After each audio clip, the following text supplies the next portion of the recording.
Hello everyone, welcome to Upskill Shorthand. My name is Manisha and this is an English shorthand series in which I am going to teach the full course of Pitman New Era Shorthand in English. आज का हमारा topic है shorthand का base क्या होता है, जिसमें हम स्पेशली कॉन्सोनेंट्स के बारे में पढ़ेंगे। कॉन्सोनेंट्स क्या होते हैं, टोटल कितने कॉन्सोनेंट्स है शॉर्टहैंड में, कितने टाइप के कॉन्सोनेंट्स होते हैं और हम कॉन्सोनेंट्स कैसे बनाते हैं। Last video introduction to shorthand में हमने पढ़ा था कि शॉर्टहैंड एक सिंबॉलिक राइटिंग मेथड है जिसे हम स्पोकन साउंड्स को डॉक्यूमेंट करने के लिए यूज करते हैं। सो पिटमैन शॉर्टहैंड सिस्टम में इंग्लिश लैंग्वेज की जितनी भी स्पोकन साउंड्स हैं उन्हें 3 पार्ट्स में डिवाइड किया गया है, जिसे हम पिटमैन शॉर्टहैंड सिस्टम का बेस बोलते हैं। 24 consonants, 12 vowels and 4 depth sounds. तो ये तीनों हमारे पिटमैन शॉर्टहैंड सिस्टम का बेस है। Now consonants क्या होते हैं? Consonants are the strokes that we use to represent spoken sounds. Consonants वो strokes होते हैं जिसके थ्रू हम spoken sounds को represent करते हैं। English language में जब भी हम कुछ बोलते हैं तो जो sound produce होती है उन्हें हम shorthand में consonant से represent करते हैं। Consonant is a sound which cannot be produced without the aid of a vowel. Consonants वो sound होती हैं जो बिना vowel के कभी भी pronounce नहीं हो सकती या बिना वोवल के कभी भी प्रोनाउंस नहीं की जा सकती। जब भी हम कोई कॉन्सोनेंट प्रोनाउंस करते हैं तो उसके साथ में कोई ना कोई वोवल जरूर ऐड होता है।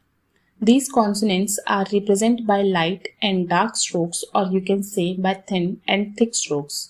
जितने भी कॉन्सोनेंट्स हम बनाते हैं उन्हें हम या तो लाइट स्ट्रोक से रिप्रेजेंट करते हैं या तो डार्क स्ट्रोक से रिप्रेजेंट करते हैं, या फिर आप ये भी कह सकते हैं कि थिन और थिक स्ट्रोक से रिप्रेजेंट करते हैं। अब हमें लाइट और डार्क कॉन्सोनेंट्स का डिफरेंस कैसे करना होता है, तो लाइट स्ट्रोक्स बनाने के लिए हमको अपनी पेंसिल को नोटबुक के सरफेस से हल्का सा लिफ्ट कर लेना है, जिससे हमें लाइट स्ट्रोक मिलेगा। यहीं डार्क स्ट्रोक बनाने के लिए हमें अपनी पेंसिल पर एक्स्ट्रा प्रेशर अप्लाई करने की ज़रूरत होती है, जिससे हमें वो थिकनेस मिलती है जो हमें डार्क स्ट्रोक्स के लिए चाहिए। ना हमें लाइट कॉन्सोनेंट बनाने के लिए अपनी पेंसिल को नोटबुक के सरफेस से हल्का सा लिफ्ट कर लेना होता है। तो यहाँ पे लाइट लिखने के लिए हम अपनी पेंसिल को लिफ्ट कर लेंगे हल्का सा। सो मान लीजिए मैंने यहाँ पे लिखा अपस्किल शॉर्टहैंड। सो यहाँ पे मैंने अपनी पेंसिल को हल्का सा लिफ्ट करके लिखा तो मुझे ये लाइट इफेक्ट मिला। डार्क लाने करने के लिए हमें एक्स्ट्रा प्रेशर अप्लाई करना होता है अपनी पेंसिल पे ताकि हमें डार्क इफेक्ट मिले। तो ऐसे मैंने एक्स्ट्रा प्रेशर अप्लाई करके यहाँ पे लिखा अपस्किल शॉर्टहैंड। तो ये हमें यहाँ पे डार्क मिला। दोनों में डिफरेंस पता चल रहा है। ऐसे ही जब हम शॉर्टहैंड में कोई भी कॉन्सोनेंट बनाएंगे, जैसे मैंने यहाँ पे पी बनाया, हमारा लाइट कॉन्सोनेंट है, डाउनवर्ड डायरेक्शन में बनता है। सो पी, यहाँ पे हमने अपनी पेंसिल को लिफ्ट कर लेना है। ऐसे ही जब हम डार्क कॉन्सोनेंट बनाएंगे, जैसे मैंने बी बनाया, डाउनवर्ड डायरेक्शन में पी की तरह ही बनता है बट डार्क बनता है। सो यहाँ पे हमें अपनी पेंसिल पे एक्स्ट्रा प्रेशर देते हुए एक बार में पूरा कॉन्सोनेंट बनाना होता है। सो ये हमारा लाइट, ये हमारा डार्क। ऐसे ही हमें सारे कॉन्सोनेंट में लाइट एंड डार्क का डिफरेंस करना होता है। All the strokes are to be written with the same length and size. Shorthand में हम जितने भी स्ट्रोक्स बनाते हैं उन सबका साइज हमेशा सेम रखना होता है। कोई भी स्ट्रोक हम 2 अलग साइज के नहीं बना सकते, क्योंकि आगे जाके हमें कॉन्सोनेंट्स की डबलिंग एंड हार्विंग भी सीखनी है।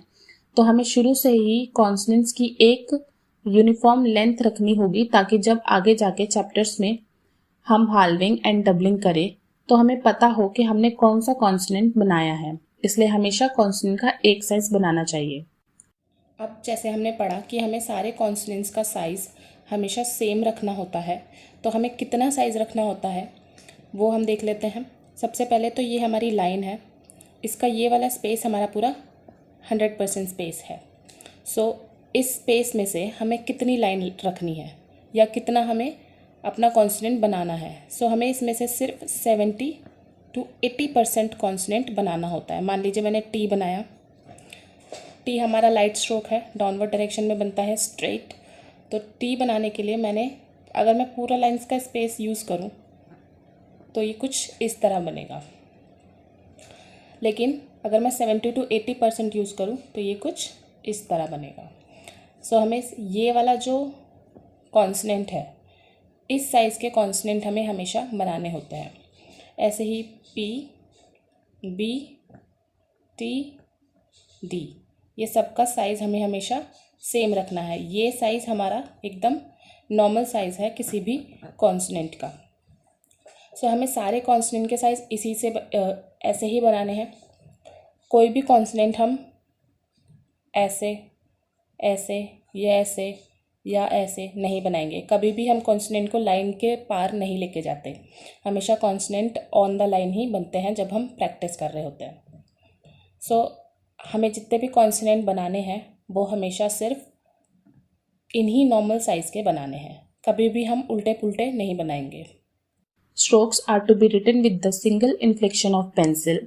Any kind of modification, erasing, overwriting is prohibited while writing strokes. हमें हमेशा स्ट्रोक एक बार में पूरा बनाना होता है। कोई भी स्ट्रोक हम आधा आधा करके नहीं बना सकते, हमेशा एक स्ट्रोक एक बार में पूरा बनाना होता है अपनी पेंसिल को नोटबुक के सरफेस से बिना उठाए। किसी भी तरह की ओवर राइटिंग, इरेजिंग या मॉडिफिकेशन हम स्ट्रोक लिखते समय नहीं कर सकते, क्योंकि ये सब चीज़ें सिर्फ हमारा टाइम कंज्यूम करती हैं और शॉर्टहैंड हम करते ही इसलिए हैं ताकि हम अपना टाइम बचा पाएँ। ऑल्सो किसी भी तरह की एरर शॉर्टहैंड में अलाउ नहीं की जाती।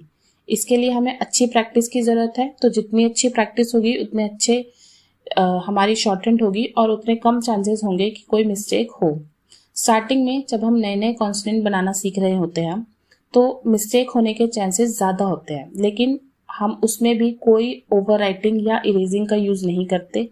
अगर हमारी कोई मिस्टेक हो जाती है तो उसे हम पेंसिल से ही कट करके आगे कंटिन्यू करते हैं। कभी भी किसी भी तरह की कोई मॉडिफिकेशन या इरेजिंग या ओवर राइटिंग का इस्तेमाल नहीं करते।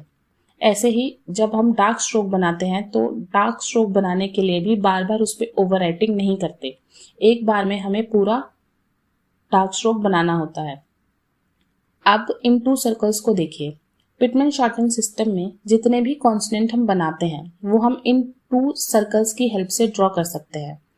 नाउ इन सर्कल्स में जैसे स्ट्रेट लाइंस और शैलो कर्व्स बने हैं, हम उन्हीं शेप्स के कॉन्सोनेंट्स ड्रॉ करते हैं। सिर्फ वे, ये एंड एच कॉन्सोनेंट है जो हम इन टू सर्कल से ड्रॉ नहीं कर सकते, क्योंकि वे एंड ये कॉन्सोनेंट इनिशियल हुक के साथ बनते हैं एंड एच कॉन्सोनेंट हमारा इनिशियल सर्कल के साथ बनता है। बाकी के सारे कॉन्सोनेंट हम शॉर्टहैंड में इन्हीं टू सर्कल से ड्रॉ करते हैं। Now pairs of consonants. Shorthand में जितने भी कॉन्सोनेंट्स हैं उन्हें हम हमेशा पेयर्स में लर्न करते हैं।